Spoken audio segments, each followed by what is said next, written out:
Bab 1381.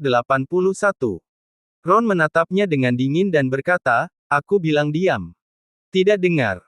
Suaranya disertai aura yang langsung meledak, membuat wajah Leoni pucat hingga tak bisa berkata apa-apa.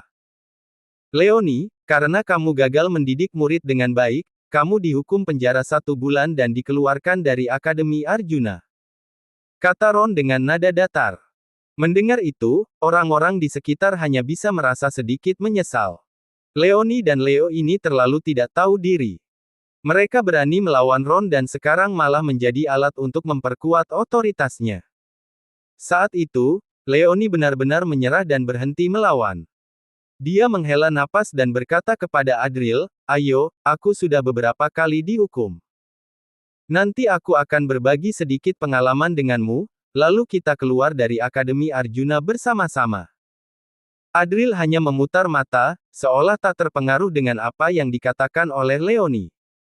Setelah berguru pada Leoni, dia belum sempat belajar apapun yang berguna. Sekarang malah diajari hal begini. Sungguh guru yang baik. Setelah ini, Akademi Arjuna akan menjadi tempat tetapmu dan nggak ada yang bisa mengambilnya darimu. Apa? Leoni tertegun. Adril hanya mengerutkan bibirnya, berpikir bahwa sudah saatnya mengungkap semuanya pada Daniel. Namun, sesaat kemudian, pintu terbuka dan terdengar suara terburu-buru, "Leo, di mana Leo?" Ketika melihat siapa yang datang, semua orang terpana. Bahkan Ron langsung bangkit dari kursinya, terkejut dan segera menyapa, "Kepala Akademi." Tiba-tiba, terlihat dengan jelas bahwa wajah Daniel terlihat cemas saat berjalan masuk. Di belakangnya ada Agus, matanya merah seperti terkena darah. Begitu masuk, pandangannya langsung terkunci pada Leo. "Salam hormat pada Kepala Akademi." "Selamat datang Kepala Akademi." Semua orang langsung panik dan merasa tidak bisa percaya. Apa yang membawa Daniel ke sini?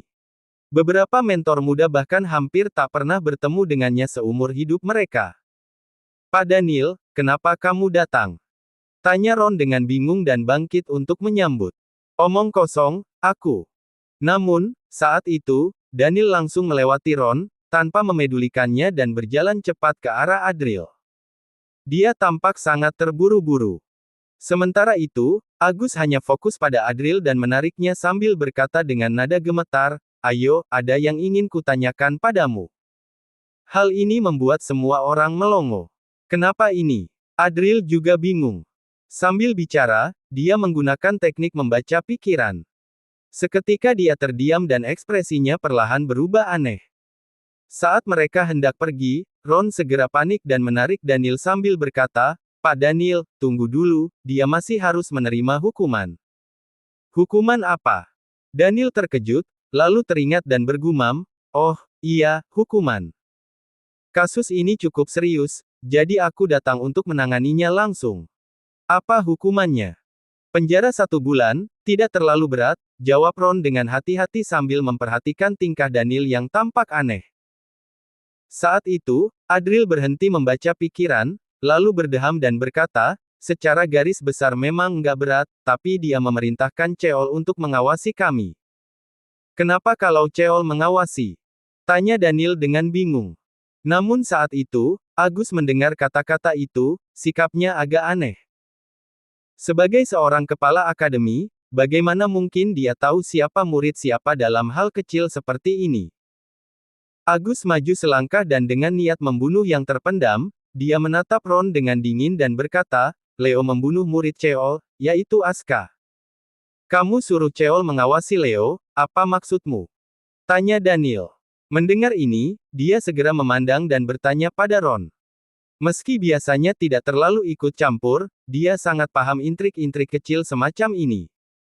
Membiarkan Leo berada di bawah kendali Cheol.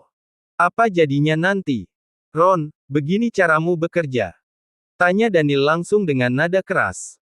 Mendengar teguran itu, hati Ron terasa dingin. Biasanya, Daniel bersikap cukup ramah padanya. Kenapa sekarang malah memanggilnya dengan nama lengkap? "Pak Daniel, kamu. Kenapa kamu?" kata Ron. Dia semakin merasa ada yang aneh dengan keadaan Daniel dan Agus.